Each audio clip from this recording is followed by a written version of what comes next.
दोस्तों, किसी एक गांव में एक विद्वान ब्राह्मण रहते थे। वो एक अत्यंत प्रभावशाली और दुर्लभ मंत्र जानते थे।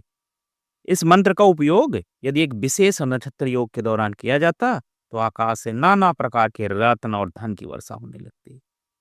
ब्राह्मण के पास एक अत्यंत बुद्धिमान और समर्पित शिष्य शिक्षा ग्रहण कर रहा था। यह शिष्य अपने गुरु की विद्वता और ज्ञान के प्रति पूर्ण रूप से श्रद्धा रखता था।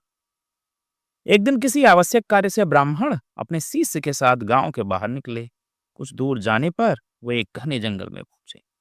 दुर्भाग्यवश इस जंगल में 500 डाकू रहते थे, जो राहगीरों को लूटने और मारने के लिए कुख्यात थे। जैसे ही ब्राह्मण और शिष्य जंगल में पहुंचे, डाकुओं ने उन्हें घेर लिया और उनका सारा सामान लूट लिया। डाकुओं को आदत थी कि यदि उनके पास पर्याप्त धन नहीं मिलता तो वे एक व्यक्ति को बंधक बना लेते और दूसरे को धन लाने के लिए भेज देते थे।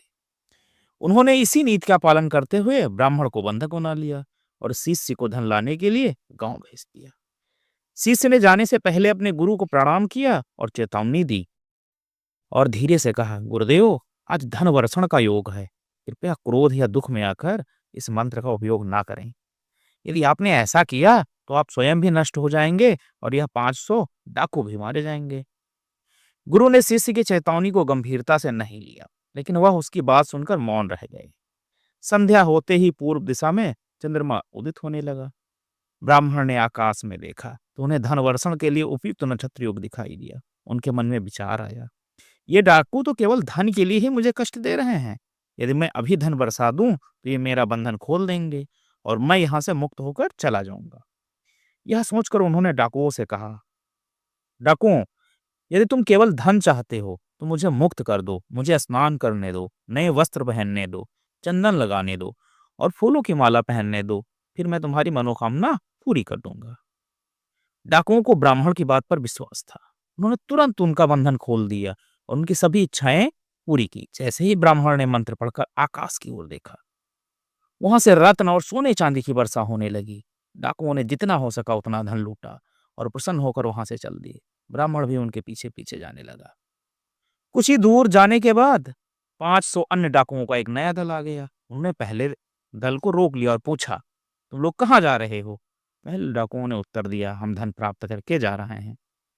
नए डाकुओं ने कहा, यह धन तुम्हें कहाँ से मिला? पहले डाकुओं ने उत्तर दिया, इस ब्राह्मण के पास एक मंत्र है जिससे आकाश से धन की वर्षा होती है, इसी ने हमें धन दिया है।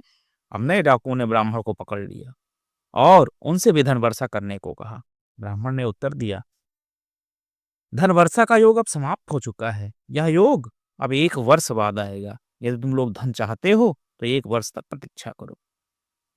नए डाकू अत्यंत क्रोधित हो गए। वे बोले, इन डाकुओं के लिए धन वर्षा अभी हुई है और हमारे लिए 1 साल बाद। यह अन्याय है। यह उन्होंने क्रोध में आकर ब्राह्मण की हत्या कर दी और पहले डाकुओं पर हमला कर दिया। अब दोनों दलों के बीच भयंकर युद्ध छिड़ गया। तलवारें चमकी, भाले चले और तीरों की वर्षा हुई। देखते ही देखते सैकड़ों डाकू मारे गए। अंत में केवल 2 डाकू जीवित बचे। ये दोनों डाकू बचे हुए धन लेकर जंगल से बाहर निकले और एक गांव के पास एक वृक्ष के नीचे धन छिपा दिया। फिर उनमें से एक पहरा देने के लिए वृक्ष पर चढ़ गया और दूसरा भोजन लाने के लिए गांव चला गया। गांव में भोजन लाने गए युवक के मन में एक कुटिल विचार आया, यदि मैं इस भोजन में विष मिला दूं तो यह साथी मर जाएगा और पूरा धन मेरा हो जाएगा। उस डाकू ने भोजन में विष मिला दिया और वृक्ष के नीचे आकर भोजन परोसा। उधर जो डाकू वृक्ष पर पहरा दे रहा था, उसने भी यही सोचा कि यदि वो वापस आता है तो हमें धन को आधा आधा बांटना होगा। इससे अच्छा होगा कि मैं इसे मार डालूं और ये पूरा धन मेरा हो जाएगा। जैसे ही दूसरा डाकू भोजन लेकर पहुंचा, पहले डाकू ने तलवार से उसका वध कर दिया। फिर उसने भोजन करना चाहा, लेकिन वह विषाक्त भोजन था। जैसे ही उसने खाया, वह भी तड़प तड़प कर मर गया। अब वो धन वहीं पड़ा रह गया। कुछ समय बाद ब्राह्मण का शिष्य अपने गुरु को छुड़ाने के लिए धन लेकर जंगल में पहुंचा, लेकिन वहां ना तो उसका गुरु था और ना ही डाकू। केवल चारों ओर बिखरा हुआ धन और सौ पड़े हुए थे। शिष्य समझ गया कि गुरु ने उसकी चेतावनी की अवहेलना की है और लोभ में पड़कर धन वर्षण कर दिया है। इसके परिणाम स्वरूप वे स्वयं नष्ट हो गए और उनके साथ सैकड़ों डाकू भी मारे गए। दोस्तों, इस कहानी से हमें यह संदेश मिलता है कि लोभ विनाशकारी होता है। अगर कहानी पसंद आई हो तो हमारे चैनल को लाइक, सब्सक्राइब और शेयर करें।